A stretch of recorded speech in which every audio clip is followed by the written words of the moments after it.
Hey guys, it's Chappie from Task Force 70. I'd like to make a short video answering questions. I got one in particular that jumped out at me because it's a great question. So Task Force 70 is a nonprofit 501c3 that exists to train cops, particularly the 70% of cops who work in small departments and rural departments.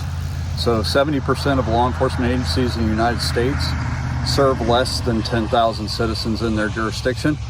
Those officers get a very small amount of the training money that's available, and almost none of it is available in the areas where we need it the most in order to protect the citizens of our communities.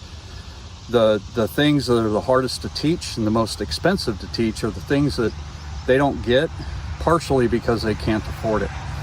So the question from somebody who saw one of our posts on social media was, why would I donate to a nonprofit if I'm already paying my taxes? Isn't that what the cops are supposed to be getting trained with? And the question is a great one because the answer is yes, they should be. However, there's some factors going into this that affect that pretty significantly. Probably most importantly is the vast majority of the money that the government collects through taxes, or a majority of the money that the government collects through taxes, doesn't touch the ground where it's serving the citizenry.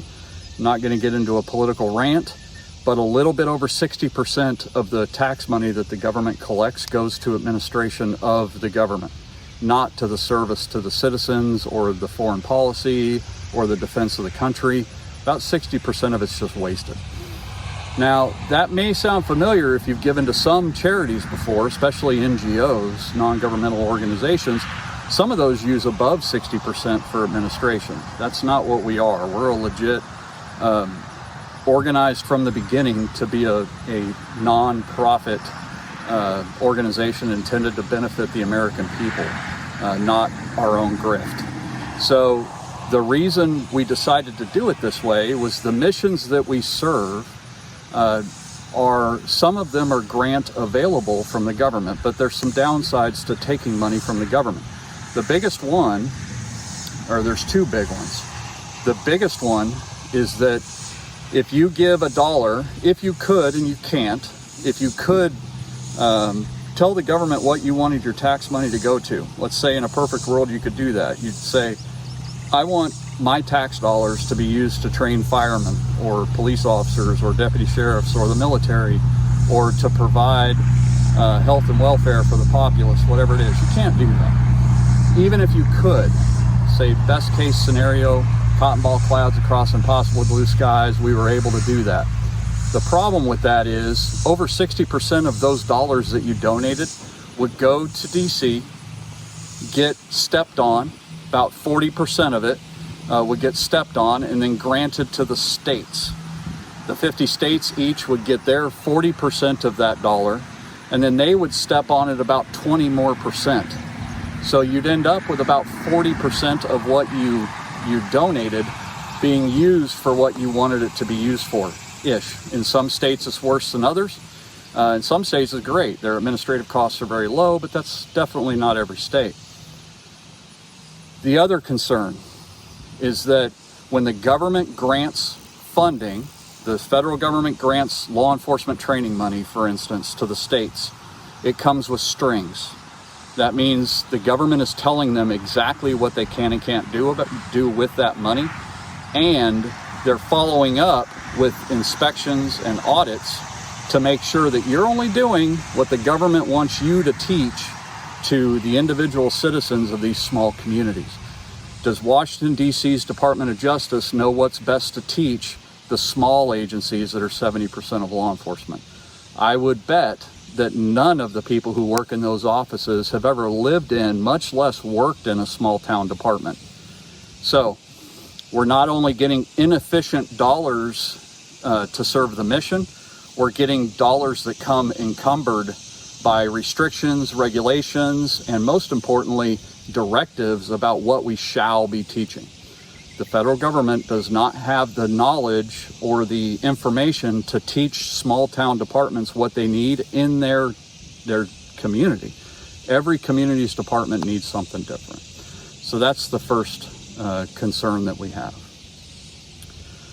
The other concerns we have are The type of control that the government exercises over training focuses on the training dollars that they actually give, which is mostly surrounding domestic and child violence, which absolutely, those things are actually well funded for training, and the departments get pretty decent training in that. That's not what the Task Force 70 Foundation exists for.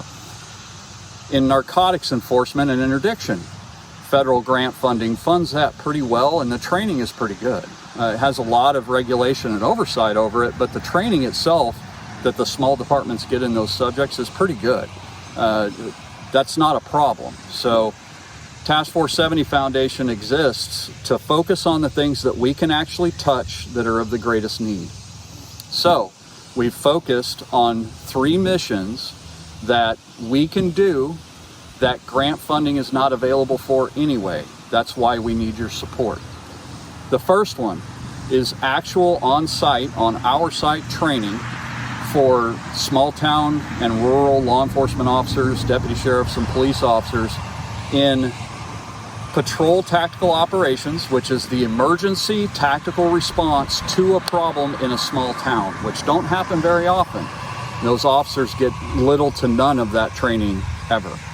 The second, in that training vertical that we're looking to, or that we are serving through our mission, we've already done some missions that I'll talk about here in a moment.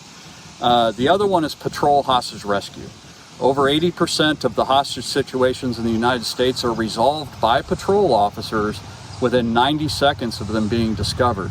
So within 90 seconds of us discovering that there's a hostage problem, we've solved it.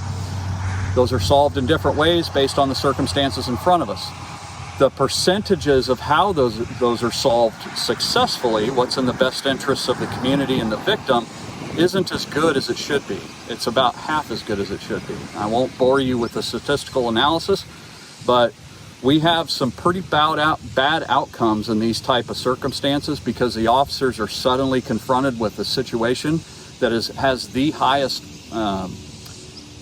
liability is the wrong word, but the highest risk for the victim, and we have the least amount of training for these small town officers. So if you live in a large jurisdiction, those police departments are actually training pretty well, and they're actually getting better at it. Task Force 70 Foundation focuses on the things that that the small town officers aren't getting, but their communities desperately need them to have. The second mission set that we serve is our think tank. There is no centralized repository and guidance structure for the creation and preservation of law enforcement topic studies. So that sounds boring, but it's actually critically important. If a small town police officer has a specific problem in his jurisdiction, he has to Google what the best way to deal with that problem is, as opposed to either contacting the Task Force 70 Foundation and getting the peer-reviewed paper that we have already published on that, or he brings it up and we start a research project funded from you, from the donors who donate their $20 a month. That's one of the things that you're paying for, is providing that level of detailed, peer-reviewed, documentable, and defendable research that's in one place that doesn't exist right now. If an officer can find a peer-reviewed study on something, it may have taken place outside of his judicial jurisdiction on the federal or state level, in which case it may or may not be admissible. We need to have this kind of information in a centralized place held in private hands, not the government's hands, so that it can be utilized to better plan and train small town officers. No one is focusing on training those guys. All the training money is for the big departments or for very specific subjects in the small departments that have nothing to do with the things that are at greatest immediate risk to the populations of those jurisdictions. The third thing we cover is something called, or our third mission pillar, is the mobile training teams. That is the one that we are already executing. 2 days ago, we finished a 2-day mobile training team for a very small rural sheriff's department that contacted me with the need to train their deputies in 2 of the big 5 subjects that we cover at Task Force 70. So our big 5 are constitutional judgment, which is the least trained subject in American law enforcement. And I know that sounds crazy, but officers are very rarely taught what the Constitution actually is. Utilizing our partnership with Hillsdale College, we have implemented the Hillsdale College's LECC program, and that is infused through everything that we teach. The constitutional focus and constitutional judgment in all decision making is done through that lens in everything that we teach, everything that we train our guys to do. The next is marksmanship. The vast majority of law enforcement officers, and by I mean the vast majority, 71% of the jurisdictions that we serve, the small town jurisdictions, 71% of them shoot 50 rounds or less per year. So they shoot 50 rounds a year to qualify, and they don't get any department support in order to get more firearms training. That is a serious problem. It leads to unsurety on the part of officers. If they lack the confidence to actually work, they are less likely to use force when it's necessary, and they are more likely to use force when it's not necessary. The only way to build trust through training for our communities is a much higher level of training on the individual and the small team level for these officers. So we cover our first of our big five is constitutional judgment. The second is marksmanship. The third is breaching. Patrol officers get almost no breaching in small departments. Those numbers are unattainable for me to find out what an actual number is of a percentage of those officers who get that training. But I would be astonished, given my 32 years of experience of training law enforcement officers across the United States, I would be astonished if more than 1% of small jurisdiction officers got any breaching training at all. So that is a critical need, as we've seen through some very publicly promoted or talked about active shooter incidents within the United States within the last few years of officers not being able to rescue school children because they couldn't get into a room. That's a breaching skill that is easily taught in about 6 hours. So one of our core skill sets that we focus on at Task Force 70 is the breaching skill set within the Big Five. The fourth is medical skills. There is a growing effort to train small town police officers how to properly conduct emergency casualty care. That is a great project. It's the intent of the foundation to, through our training, to continue to expand and build that capability for patrol officers, especially at the small department level. Keeping a victim alive for an extra 45 seconds is enough time to rescue that person, hopefully, and get them on a bus, to get them on an ambulance, to get them to the professional medical care that they desperately need. The fifth of our big five things is probably the biggest one that we teach, and that is tactics. Tactics are the constitutional application of maneuver and force in order to return the community to a peaceful structure. So that is our job as police officers. The preamble of the Constitution in the second line clearly lays out what our job as law enforcement is, and that is to ensure domestic tranquility. That is our job.